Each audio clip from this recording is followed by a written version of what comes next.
ఉమ్మడి ఆదిలాబాద్ జిల్లాలో కాంగ్రెస్ ప్రభుత్వం గ్రామ పంచాయతీ స్థానిక సంస్థలను పూర్తిగా నిర్వీర్యం చేస్తున్నట్లు పరిస్థితి కనబడుతోంది. ఎమ్మెల్యే పాయల్ శంకర్ హైదరాబాద్ బీజేపీ రాష్ట్ర కార్యాలయంలో మీడియాతో మాట్లాడుతూ, అధికారంలోకి వచ్చి 6 నెలలు గడుస్తోంది. గ్రామ పంచాయతీ ఎలాంటి అభివృద్ధి కార్యక్రమాలు లేక కనీస అవసరాలు తీర్చుకోలేని పరిస్థితి అని ఎమ్మెల్యే మాట్లాడారు.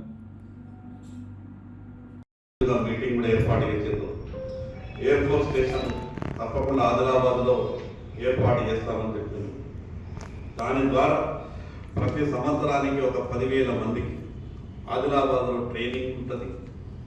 అదేవిధంగా అక్కడ ఇన్ఫ్రాస్ట్రక్చర్ డెవలప్ అవుతుంది, ఎంప్లాయ్మెంట్ లోకల్గా కొంత జనరేట్ అవుతుంది.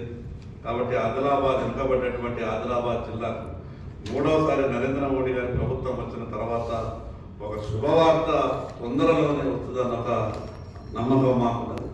అదేవిధంగా 30 సంవత్సరాలుగా మూతపడుతున్నటువంటి ఆదిలాబాద్ సిమెంట్ ఫ్యాక్టరీ, దాని కొరకు కూడా మేము కేంద్ర భారీ పరిశ్రమల శాఖ మంత్రి కుమారస్వామి గారిని, ఈ రాష్ట్ర పరిశ్రమల శాఖ మంత్రి గారు కూడా మాకు పూర్తి సహకారం అందిస్తున్న వారు కూడా ఎవరు రావడం జరిగింది.